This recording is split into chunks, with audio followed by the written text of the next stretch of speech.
নমস্কার বন্ধুরা, টুকিটাকি রান্নাঘরে আপনাদের সবাইকে স্বাগত।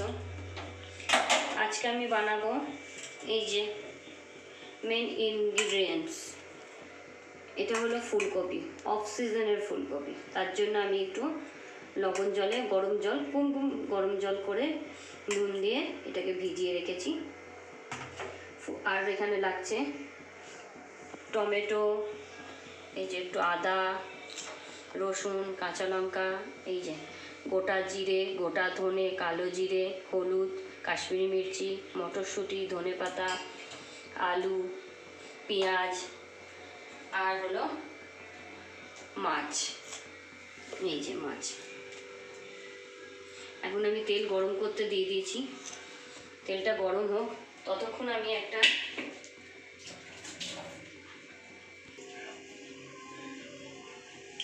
এই যে তেলটা ততক্ষণ গরম হোক, আমি এখানে দেখিয়ে দিই একটা গোটা মশলা, মানে গোটা মশলা দিয়ে আমি আসল মশলাটা বানাবো। এখানে আমি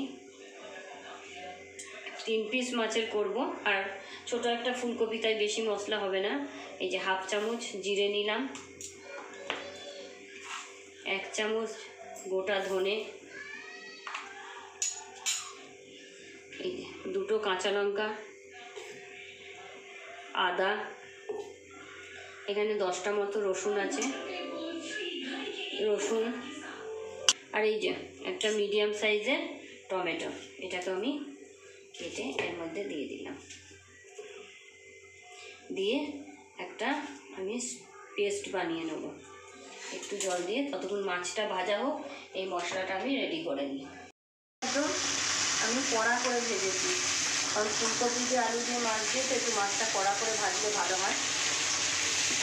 মাছগুলো ভেজে উঠিয়ে নিয়েছি। ওই তেলেতেই আমি ফুলকপিগুলো যে বললাম নুন দিয়ে গরম জলে একটু ভিজিয়ে রেখেছিলাম, এখন আমি অল্প নুন দিয়ে আমি ভেজে নেব, জাস্ট অল্প নুন, অল্প, কথাটা বলি, অল্প নুন দিয়ে ভেজে অল্প ভাজা হলে আমি তুলে নেবো।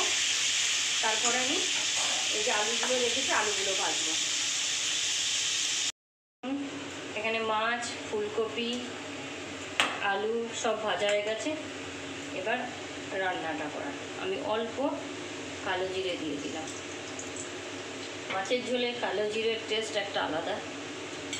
তারপরে আমি গ্যাসের স্টিমটা জোর করে দিয়েছি। পেঁয়াজ কুচি, এখানে মিডিয়াম সাইজের একটা পেঁয়াজ কুচিয়ে নিয়েছিলাম, একদম ছোটো ছোটো করে কুচিয়েছি।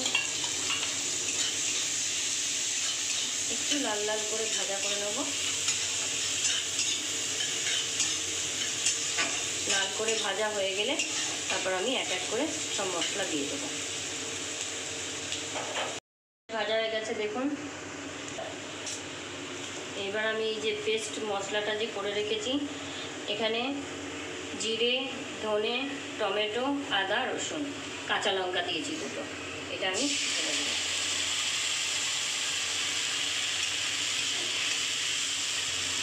কারণ গোটা মশলা পেস্ট করে করলে তার একটা আলাদা সেন্ট বেরোয়।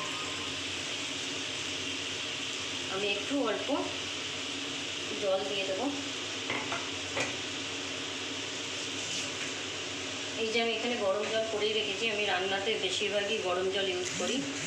অল্প মিক্সিটা ধুয়ে আমি দিয়ে দিলাম। এরপর আমি গুঁড়ো মশলা দেবো। গুঁড়ো মশলার মধ্যে হলুদ দেবো, কারণ আলুতেও হলুদ দেওয়া, ফুলকপিতেও হলুদ দেওয়া, তাই আমি বেশি হলুদ দেবো না। আধা চামচ হলুদ দিলাম। হলুদ দিয়ে দিয়েছি। এখানে 1 চামচ মতো কাশ্মীরি মির্চি দিয়ে দিলাম, তাহলে কী হবে, সুন্দর কালারটা সুন্দর আসবে।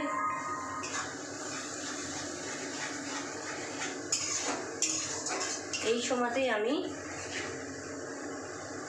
এই যে মটরশুঁটিগুলো রেখেছি, এখানে 1 মুঠ মতো মটরশুঁটি আছে, মটরশুঁটিটা দিয়ে দিলাম। মটরশুঁটিটা এই সময় দিয়ে দিলে তাহলে এর সঙ্গে কষা হয়ে যাবে। ব্যাস, এবার আমি ঢেকে দেবো 2-4 মিনিটের জন্য। আমি ঢেকে দিলাম, নাহলে এটা ফুটে ফুটে হাতের মধ্যে লাগবে, তাই একটু ঢেকে দিলে স্টিমটা জোরেই থাক। ঢেকে দিলাম, তারপরে স্টেপ বাই স্টেপ হবে। মশলাটা পুরো কষানো হয়ে গেছে। আমি মটরশুঁটি দিয়ে পুরো মশলাটা কষিয়ে নিয়েছিলাম। এবার আমি সবার প্রথমে আলুগুলো দিয়ে দিলাম, যে আলুগুলো ভেজে রেখেছিলাম। ফুলকপিগুলো দিয়ে দিলাম, মাছটা একটু পরে দেবো। ফুলকপিগুলো দিয়ে দিলাম, দুটো কাঁচা লঙ্কা চিড়ে রেখেছিলাম দিয়ে দিলাম। এই সময়টা আমি স্বাদ অনুসারে লবণটা দিয়ে দেবো, কারণ আমি বেশি ঝোল করব না, আমি অল্প ঝোল করব। আর ফুলকপিতেও লবণ দেওয়া, আলুতেও লবণ দেওয়া ছিল, তাই আমি আধা চামচ মতো দিলাম। যে যার স্বাদ অনুযায়ী লবণ দেবেন। দেখছেন ভালো করে, দেখুন পুরো ভালো করে কষানো হয়ে গেছে। 1-2 মিনিট ভালো করে কষিয়ে নিয়ে এই রান্নাটা যদি সবার ভালো লেগে থাকে অবশ্যই ট্রাই করবেন বাড়িতে। আর আমার চ্যানেলটিকেও সবাই লাইক করবেন, শেয়ার করবেন, সাবস্ক্রাইব করবেন, কমেন্ট করবেন। একবার রান্না করে দেখবেন, খুব ভালো লাগে খেতে ফুলকপি দিয়ে আলু দিয়ে। এবার আমি ফাইনালি জলটা দিয়ে দিলাম। যে যেমন ঝোল খাবেন সেমনি অনুযায়ী জলটা দেবেন। আমি একটু ফুলকপিগুলো আর একটু সিদ্ধ হবে, তার জন্য আমি একটু জলটা দিয়েছি।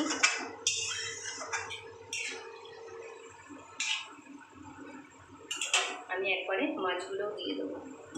আর অলরেডি আমার আলুও ভাজতে গিয়ে সিদ্ধ হয়ে গেছে, ফুলকপিও গরম জলে ডুবিয়ে রেখে আবার ভেজেছি, সুতরাং পুরোই সিদ্ধ হয়ে গেছে।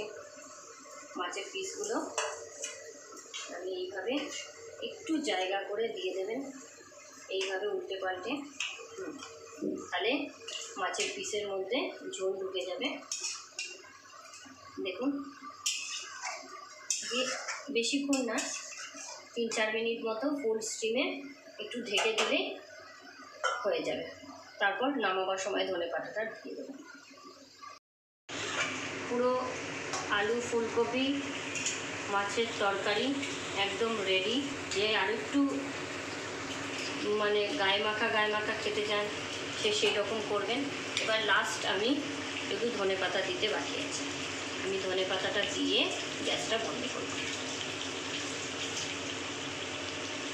বাস, এবার আমি গ্যাসটা বন্ধ করলাম। ধনেপাতাটা দিয়েছি তাই আমি 1-2 মিনিট ঢেকে রাখবো। এই দেখুন, বাস পুরো রান্নাটা আমার কমপ্লিট। আমি বেশি ঝোল করিনি, আপনারা আপনাদের হিসেব অনুযায়ী করবেন। বেশি ঝোল খেতে চাইলে ঝোল করবেন, নাহলে এরকমই ঠিক আছে। আমার নেক্সট ভিডিওতে আবার দেখা হবে। আমার চ্যানেলটিকে সবাই সাবস্ক্রাইব করবেন, লাইক করবেন, শেয়ার করবেন। আর রান্নাটি ঘরে করে খেয়ে আমাকে কমেন্ট করবেন কেমন লাগলো খেতে, অবশ্যই ভালো লাগবে। নমস্কার, আমার ভিডিওটি শেষ করলাম।